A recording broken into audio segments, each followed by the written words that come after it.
Hey guys, welcome back in new video. Guys कैसे हैं आप सब? आई होप आप सब ठीक होंगे। गाइस मेरा नाम है सारुद्दीन खान और आप देख रहे हैं अपना यूट्यूब चैनल फार्मेसी वाला। कोई भी सपना साकार करने के लिए सबसे जरूरी है सही कोच का होना। चुनिए फार्मेसी वाला को और करे अपने B pharm and D pharm का सपना साकार। Download the app now. तो देखिए बात करते हैं वही जो हम फार्माकोलॉजी के इंपॉर्टेंट क्वेश्चन जो कि 15 लॉन्ग इंपॉर्टेंट क्वेश्चंस थे उनको हम सॉल्व कर रहे हैं। तो कहाँ तक हमने सॉल्व कर लिया है, तो हमारी यूनिट 3 चल रही थी। तो लास्ट वीडियो में हमने ये जो क्वेश्चन था एरिकिडोनिक एसिड वाला, ये हमने कवर करा था। आज हम जो नेक्स्ट क्वेश्चन है जो कि define NSAIDs and classify them and give pharmacology of NSAIDs, या बोले तो एस्पिरिन। काफ़ी इंपॉर्टेंट क्वेश्चन है जो कि कई बार आया है, तो इसको हम सॉल्व करने वाले हैं। बाकी आप प्लेलिस्ट को एक तरफ से वॉच करते आना कि कौन से 15 क्वेश्चंस थे। वो स्टार्टिंग की वीडियो है, फिर सारी उनकी लेक्चर वीडियोज़ यानी कि क्या उनका सॉल्यूशन है, एंड जो पीडीएफ वो आपको फार्मेसी वाले ऐप पे मिलेगी, उसका लिंक भी मैं डिस्क्रिप्शन में दे दूंगा। ठीक है, तो देखिए बात करें वही जो क्वेश्चन है मैंने लिख रखा है कि define NSAIDs and classify them and give pharmacology of NSAIDs, या बोले तो गिव फार्माकोलॉजी ऑफ एस्पिरिन। तो 7 या फिर 10 मार्क्स में क्वेश्चन आता है। मैं थोड़ा सिलेबस में दिखा दूँ कहाँ पर है। तो यहाँ पे हमारी यूनिट 3 चल रही है। आप यहाँ पे देखोगे non steroidal anti inflammatory agent, तो उनका क्लासिफिकेशन एंड पूरी फार्माकोलॉजी आ जाती है। तो वही हम सॉल्व कर रहे हैं। तो स्टार्टिंग करते हैं। देखिए कभी ना कभी आपको पेन जरूर हुआ होगा, हेड एक, बॉडी एक या टूथ एक वगैरह। तो वहाँ पे जो हम मेडिसिन लेते हैं उनको हम पेन किलर बोलते हैं, है ना। अगर हम थोड़ा टर्मिनोलॉजी अच्छे से यूज़ करें, एज ए फार्मेसी स्टूडेंट बोलें, तो उनको हम non steroidal anti inflammatory drug बोलेंगे, है ना। तो ये वही ड्रग है जो कि पेन को कम करने के लिए दी जाती है, वो हमारी non steroidal anti inflammatory drug कहलाती हैं। देखिए जैसे कि नेम हमारा anti plus inflammatory, anti means oppose यानी कि अगेंस्ट काम करना, इन्फ्लेमेटरी मीन्स इन्फ्लामेशन। इन्फ्लामेशन मैंने स्टार्टिंग में कई वीडियोज़ में बोला है कि 3 चीज़ों को हम कॉम्बिनेशन फॉर्म में इन्फ्लामेशन बोलते हैं। रेडनेस हो, स्वेलिंग हो एंड पेन हो। जब ये तीनों चीज़ें होती हैं तो उसको हम एक ही टर्म यूज़ करके इन्फ्लामेशन बोल देते हैं। तो इन तीनों चीज़ों को कम करने के लिए जो मेडिसिन, जो ड्रग्स दी जाती हैं, वही हमारी non steroidal anti inflammatory drug कहलाती हैं। नॉन स्टेरॉइडल क्यों यहाँ पे एक प्रीफिक्स जुड़ा हुआ है। नॉन मीन्स नहीं एंड स्टेरॉइडल मीन्स स्टेरॉइड, यानी कि ये जो हमारी ड्रग है वो स्टेरॉइड नहीं है। स्टेरॉइड के अलावा भी जो अदर ड्रग हैं जो कि हमारी एंटी इन्फ्लेमेटरी ड्रग के रूप में यूज़ की जाती है, ये वही है। ठीक है, तो यहाँ पे डेफिनेशन में पढ़ के बताऊँ दोबारा कि NSAIDs are group of drug which are use to treat और reduce pain, fever and inflammation. Inflammation means वही रेडनेस, स्वेलिंग एंड पेन। ठीक है, बात करते हैं these drugs also called non narcotic analgesic. ये नॉन नार्कोटिक होते हैं, बोले तो इनका हमारे ब्रेन पे कोई असर नहीं होता, बोले तो ये ब्रेन पे एक्ट नहीं करती। ये हमारी जो जहाँ पे भी दर्द होता है एक्चुअली वहीं पे जाके काम करते हैं, बोले तो ब्रेन पे इसका कोई भी इफेक्ट नहीं है। अब अदरवाइज जैसे कि मॉर्फिन वगैरह जो होती है उनका ब्रेन पे भी इफेक्ट होता है। और एग्जाम्पल देखोगे जैसे कि एस्पिरिन है, कभी ना कभी ज़रूर ली होगी हेडेक के लिए। आइबुप्रोफेन ली होगी, या फिर नेप्रोक्सेन है, डाइक्लोफेनेक है, एसिक्लोफेनेक है, निमेसुलाइड है। तो सारी हमारी पेन किलर्स हैं। बात करते हैं क्लासिफिकेशन की। तो क्लासिफिकेशन देखिए एक बार अगर आप समझ जाओगे तो बहुत ही आसान है, बस थोड़ी आपने फिर ड्रग का नेम ही याद करना पड़ेगा। तो इनकी 4 क्लासेस हैं। पहला है नॉन सेलेक्टिव कॉक्स इनहिबिटर, आप सुन लेना पहले, मैं आपको क्लैरिफाई करूंगा। दूसरा है प्रीफरेंशियल कॉक्स 2 इनहिबिटर। तीसरा है selective COX 2 inhibitor and analgesic antipyretics with poor anti inflammatory action. आपसे एक रिक्वेस्ट है, आप इसी वीडियो को यहीं पे पॉज करके, मैं एक लिंक डिस्क्रिप्शन में दे रहा हूँ जो कि पिछली वीडियो है जिसमें मैंने एरिकिडोनिक एसिड पाथवे के बारे में डिटेल में अच्छी तरीके से बताया है और सारे रिसेप्टर वगैरह के बारे में बताया है। ये जो ये कॉक्स कॉक्स जो आप पढ़ रहे हो ये एक एंजाइम है, उसके बारे में बताया है। तो आप उस वीडियो को देखिए तभी आपको आगे का कॉन्सेप्ट समझ में आएगा। तो आप जाइए उसको देखिए, एंड अगर आप देख चुके हैं तो कंटिन्यू करिए। ठीक है, तो पहला जो क्लास है देखिए वो है नॉन सेलेक्टिव कॉक्स इनहिबिटर। जैसे कि मैंने आपको दिखाया था, मतलब प्रीवियस वीडियो में अगर मैं दिखाऊं तो यहाँ पे आगे भी मैं आपको दिखाऊं। जैसे कि कुछ इस तरीके का सिस्टम था कि हमारा फॉस्फोलिपिड था। फॉस्फोलिपिड से हमारा एक एंजाइम यानी कि फॉस्फोलाइपेज A2 एंजाइम जो कि एरिकिडोनिक एसिड बनाता था। तो एरिकिडोनिक एसिड पे एक एंजाइम काम करता है जिसको बोलते हैं साइक्लोऑक्सीजनेज एंजाइम। ठीक है, साइक्लोऑक्सीजनेज। तो यही जो एंजाइम है यही रेस्पॉन्सिबल होता है प्रोस्टाग्लैंडिन को बनाने के लिए। और ये जो एंजाइम होते हैं वो दो टाइप्स के होते हैं, COX-1 एंड COX-2, यानी कि इनका टाइप ही दो है बोले तो ये इनकी लोकेशन अलग अलग होती है, कुछ ब्रेन में होते हैं, कुछ हमारी अदर बॉडी के पार्ट्स में होते हैं, लेकिन काम दोनों का एक ही है कि ये वहाँ पे प्रोस्टाग्लैंडिन ही बनाते हैं। आपको क्या समझ आया कि देखिए यहाँ पे हमारा जो फॉस्फोलिपिड होता है, सेल वॉल जब इंजरी वगैरह हो जाती है तो उससे एरिकिडोनिक एसिड बनता है, और एरिकिडोनिक एसिड को एक एंजाइम यानी कि साइक्लोऑक्सीजनेज एंजाइम, जो कि दो टाइप्स के होते हैं, COX-1 एंड COX-2, कन्वर्ट कर देते हैं प्रोस्टाग्लैंडिन में। और यही प्रोस्टाग्लैंडिन ही है जिसकी वजह से हमको पेन होता है, फीवर होता है एंड इन्फ्लामेशन होती है। सारा कुछ मैं प्रीवियस वीडियो में बता चुका हूँ, अब प्लीज़ देख लेना, मैं इसी वजह से उसको बार बार रिकमेंड कर रहा हूँ। तो बात करते हैं, देखिए पहली जो क्लास है वो है नॉन सेलेक्टिव कॉक्स इनहिबिटर, यानी कि जैसे कि यहाँ पे देखिए दो एंजाइम है, COX-1 एंड COX-2, जिनसे प्रोस्टाग्लैंडिन बन रहा है। और प्रोस्टाग्लैंडिन ही एक ऐसा केमिकल है जिससे फीवर, पेन और इन्फ्लामेशन हो रहा है। क्या हो कि अगर हम इन दोनों को ही इनहिबिट कर दें, यानी कि प्रोस्टाग्लैंडिन नहीं बनेगा, यानी कि पेन नहीं होगा, फीवर नहीं होगा, इन्फ्लामेशन नहीं होगी, तो सेम वही इसकी फार्माकोलॉजी रहेगी।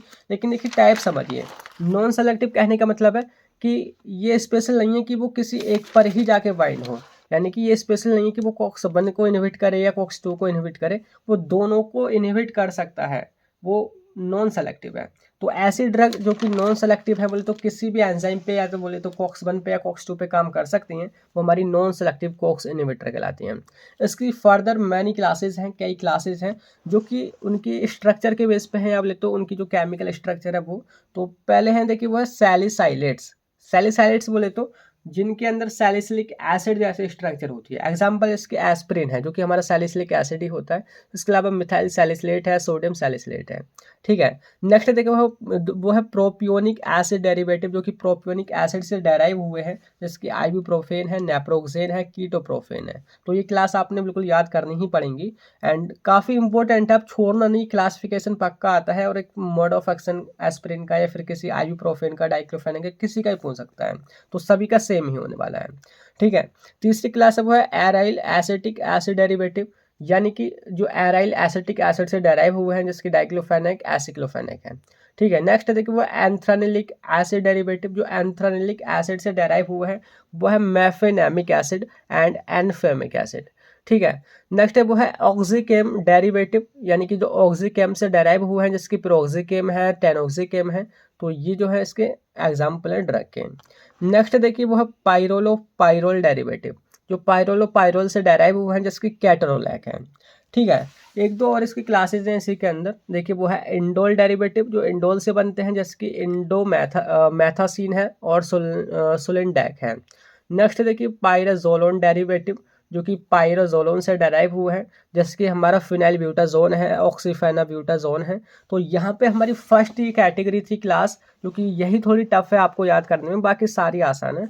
तो ये हमारी कवर हुई, यानी कि नॉन सेलेक्टिव कॉक्स इनहिबिटर। ये जो सारी मेडिसिन जो मैंने बताई हैं, उनको आप जब भी लोगे तो वो इस पर भी बाइंड हो सकती हैं, बोले तो इसको भी इनहिबिट कर सकती हैं, इसको भी इनहिबिट कर सकती हैं, किसी पर भी वो जाके बाइंड हो सकती हैं, ठीक है। दूसरी जो हमारी ड्रग है, देखिए यहाँ पे वर्ड समझना, प्रीफरेंशियल COX-2 इनहिबिटर, यानी कि वो देखिए इनहिबिट तो COX-1 को भी कर सकते हैं, लेकिन यहाँ पे वर्ड जुड़ा है प्रीफरेंशियल, यानी कि वो प्रेफरेंस देंगी, वो प्रायोरिटी ज़्यादा देंगी COX-2 को, वो COX-2 पे ज़्यादा वो जाकर के बाइंड होंगी इन कंपेरिजन टू COX-1। तो कौन कौन सी वो ड्रग हैं, जैसे कि हमारी निमेसुलाइड है, मेलॉक्सिकैम है एंड नेबुमेटोन है। तो ये जो है हमारी प्रीफरेंशियल COX-2 इनहिबिटर है। थर्ड जो हमारी कैटेगरी है वो है सेलेक्टिव COX-2 इनहिबिटर, यानी कि ऐसी ड्रग जो कि सेलेक्टिव है, COX-2 पर ही जाके वो उनको बाइंड होना है, वहीं को उनको जाके इनहिबिट करना है। तो यहाँ पे जो ड्रग काम करती हैं COX-2 पर, वो हमारी COX-2 सेलेक्टिव कहलाती है। एग्जाम्पल जैसे कि सेलोकॉक्सिब मैंने यहाँ दिखा रखी है, तो यहाँ पे देखोगे सेलोकॉक्सिब है, इटोरिकॉक्सिब है, पेरिकॉक्सिब है, ठीक है। ये काफ़ी बोले तो इफेक्टिव हमारी पेन किलर्स होती हैं, ठीक है। नेक्स्ट जो हमारी फोर्थ कैटेगरी है वो है analgesic antipyretic with poor anti inflammatory action. ये जो हमारी ड्रग है वो एनाल्जेसिक यानी कि पेन किलर है, एंटीपायरेटिक भी है, बोले तो टेम्परेचर जब बढ़ जाता है तो कम भी करती हैं, बोले तो फीवर को भी कम करती हैं, साथ ही साथ एंटी इन्फ्लेमेटरी एक्शन भी इनका होता है। एग्जाम्पल जैसे कि हमारा सबसे फेमस पैरासीटामोल, तो ये इसी कैटेगरी की ड्रग है। एक है मेटामिजोल, एक है नेफोपाम, एक है प्रोपियोफेनाजोन। तो यहाँ पे देखिए पूरा ये क्लासिफिकेशन है स्टार्टिंग से लेके नसैड्स का, एंड यहाँ पे पूरा खत्म होता है। ठीक है, बाकी नोट्स आपको सारे मिल ही जाएंगे, बस आपने समझ लेना है कॉन्सेप्ट क्या है। और ये जो ड्रग है, सॉरी ये तो कैटेगरी आपको पूरी याद ही करनी होगी। ठीक है, अब बात करते हैं, जैसे कि हमारा क्वेश्चन था यहाँ पे कि गिव फार्माकोलॉजी ऑफ एस्पिरिन, या बोले तो गिव फार्माकोलॉजी ऑफ नसैड्स, किसी की भी आ सकती है, सभी की सेम ही होने वाली है मोस्टली, बस आपने थोड़ी क्लास से समझ लेना है, मतलब क्लास उनकी कैटेगरी वाइज से। तो देखते हैं, देखिए जैसे कि मैंने स्टार्टिंग में बोला कि जो प्रोस्टाग्लैंडिन जो होता है वही है रेस्पॉन्सिबल किसके लिए, पेन के लिए, इन्फ्लेमेशन के लिए, बोले तो फीवर के लिए। तो ये जो सारे ड्रग हैं ये प्रोस्टाग्लैंडिन को ही नहीं बनने देंगे, जिसकी वजह से वो सारी प्रॉब्लम हो रही है। अगर क्या हो कि उसी केमिकल को हम नहीं बनने दें, यानी कि हमारी प्रॉब्लम सॉल्व। तो पहले हम थोड़ा देख लेते हैं कि प्रोस्टाग्लैंडिन बनता कैसे है। तो प्रोस्टाग्लैंडिन बनता है कि जब भी हमारी जो सेल वॉल है, हमारी जो सेल है वो इंजर्ड हो जाती है, बोले तो कोई बाहरी इंजरी होगी जैसे यहाँ पे, या फिर अदर कोई भी इंजरी होती है जिसकी वजह से हमारी सेल डैमेज हो जाती है, तो वहाँ पे जो फोस्फोलिपिड होता है, फोस्फोलिपिड वायर की या बोले तो वाई लेयर की हमारी एक सेल मेम्ब्रेन बनी होती है, सेल वॉल बनी होती है। तो वहाँ पे जो एक एंजाइम है फोस्फोलाइपेज A2 एंजाइम, वो क्या करता है, वो फोस्फोलिपिड से एरिकिडोनिक एसिड बनाता है। एरिकिडोनिक एसिड से क्या होता है, एक हमारे फैटी एसिड है, तो यहाँ पे ये क्या करेगा, तो यहाँ पे देखिए दो एंजाइम होते हैं, एक होता है साइक्लोऑक्सीजनेज जिसको हम शॉर्ट में कॉक्स बोल देते हैं, एक होता है 5 लाइपोऑक्सीजनेज जिसको हम लॉक्स बोल देते हैं। तो वैसे देखिए पूरा एरिकिडोनिक एसिड पाथवे जो है ना, मैंने लास्ट वीडियो में बताया, तो मैं इसी वजह से रिकमेंड कर रहा था, अगर आपने वो देख ली होती, यहाँ पे समझने की आपने ज़रूरत ही नहीं है। ठीक है, तो यहाँ पे जो साइक्लोऑक्सीजनेज एंजाइम है वो दो टाइप्स के होते हैं, एक है कॉक्स 1, एक है कॉक्स 2। तो ये दोनों एंजाइम जो है यानी कि कॉक्स 1 एंड कॉक्स 2 इस एरिकिडोनिक एसिड को ऑक्सीडाइज करके प्रोस्टाग्लैंडिन में कन्वर्ट कर देते हैं। बोले तो इसी एरिकिडोनिक एसिड से प्रोस्टाग्लैंडिन बन रहा है।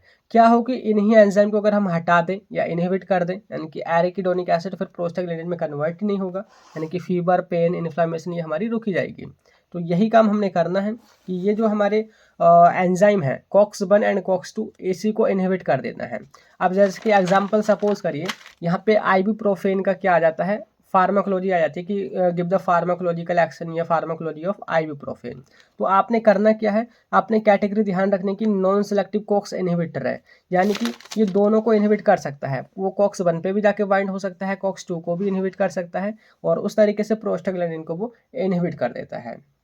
ठीक है, इसी तरीके से जैसे कि एस्पिरिन की पूछी गई है कई बार, तो एस्पिरिन भी इसी कैटेगरी में है, यानी कि नॉन सेलेक्टिव कॉक्स इनहिबिटर में।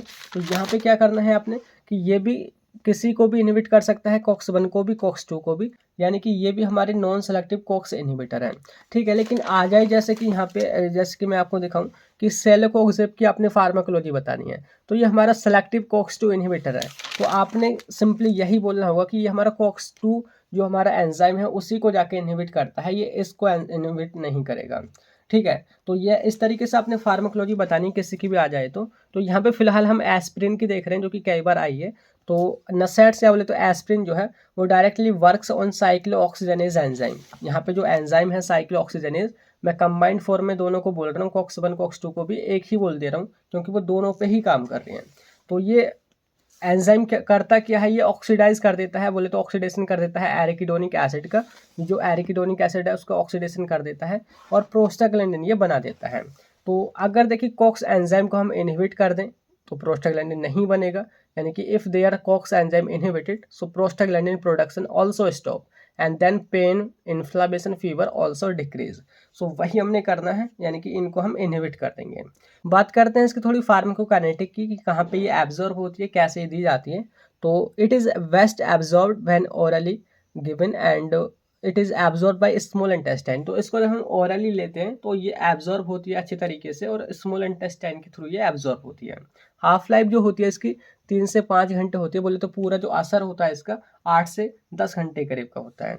और ये जो है मेटाबोलाइज होती है लिवर के द्वारा और बाहर निकाली जाती है बॉडी से किडनी के द्वारा। ठीक है, ये तो सब में सेम ही होता है मोस्टली। बात करते हैं इसका यूज़ क्या है, तो एस्पिरिन जो है एज ए एनाल्जेसिक, बोले तो एज ए पेन किलर दी जाती है अरिथ्राइटिस में या फिर मेंस्ट्रुअल पीरियड्स में, टूथ में या बोले तो हेडेक में। ठीक है, and it also act as blood thinner, ये ब्लड थिनर की तरह भी काम करती है। ब्लड थिनर की तरह क्यों काम करती है, थोड़ा आपको मैं रिवाइज करूँ, अगर आपने पिछली वीडियो देखी है तो थोड़ा आपको क्लैरिफाई ज़्यादा अच्छी तरीके से होगा कि देखिए जो हमारा प्रोस्टाग्लैंडिन जो बनता है, यानी कि साइक्लोऑक्सीजनेज से हमारा प्रोस्टाग्लैंडिन बन रहा है इस एंजाइम की मदद से यहाँ से, तो यही प्रोस्टाग्लैंडिन से हमारा थ्रोम्बोक्सेन भी बनता है। ठीक है, अगर आपको थोड़ा मैं रिमाइंड कराऊं, जैसे कि मैंने पिछली वीडियो में जो बताया था कि यहाँ पे पूरा हमारा पाथवे है कि ये हमारा प्रोस्टाग्लैंडिन है, प्रोस्टाग्लैंडिन H2 है, तो यहाँ से हमारा TXA2 यानी कि थ्रोम्बोक्सेन भी बनता है। Thromboxane it is responsible for plaque formation, क्या बोले तो प्लेटलेट एग्रीगेशन। तो ये थ्रोम्बोक्सेन क्या करता है, ये प्लेटलेट को इकट्ठा कर देता है, बोले तो प्लेक बना देता है। तो अगर वहाँ पे प्लेक नहीं बनेगा, सॉरी अगर वहाँ पे थ्रोम्बोक्सेन नहीं बनेगा, क्योंकि प्रोस्टाग्लैंडिन ही नहीं बन रहा तो थ्रोम्बोक्सेन भी नहीं बनेगा। अगर थ्रोम्बोक्सेन नहीं बनेगा यानी कि हमारा ब्लड भी पतला हो जाएगा। तो ये also act as blood thinner. ठीक है, बात करते हैं कुछ इसके साइड इफेक्ट की। पहला एब्डोमिनल पेन आपको देखा जा सकता है। देखिए साइड इफेक्ट सबके लिए नहीं होते, कुछ लिख देते हैं कि कभी कभी किसी स्पेशल बंदे को ही प्रॉब्लम हो सकती है कि एब्डोमिनल पेन हो सकता है, क्रैम्प्स वगैरह हो सकते हैं, ड्राउसीनेस थोड़ी नींद वगैरह से रह सकती है, कन्वल्जन्स थोड़े वही नींद वगैरह की वजह से दौरे वगैरह भी शायद प्रॉब्लम हो सके, एंड ब्रीथिंग प्रॉब्लम। तो ये कुछ इसके साइड इफेक्ट हैं। ठीक है, तो बात करते हैं, ये पूरा क्वेश्चन हमारे यहाँ पे कवर हुआ कि क्या है कि define NSAIDs and classify them and give pharmacology of NSAIDs, या बोले तो गिव फार्माकोलॉजी ऑफ एस्पिरिन। तो यहाँ पे हमारे जो थर्ड यूनिट है उसके सारे लॉन्ग इंपॉर्टेंट क्वेश्चन कवर हो चुके हैं। अब हम नेक्स्ट से जो pharmacology of drug acting on endocrine system बोले तो फोर्थ यूनिट के इंपॉर्टेंट क्वेश्चन को सॉल्व करते हैं। तो मिलते हैं नेक्स्ट में, तब तक के लिए bye bye, thank you, have a nice day.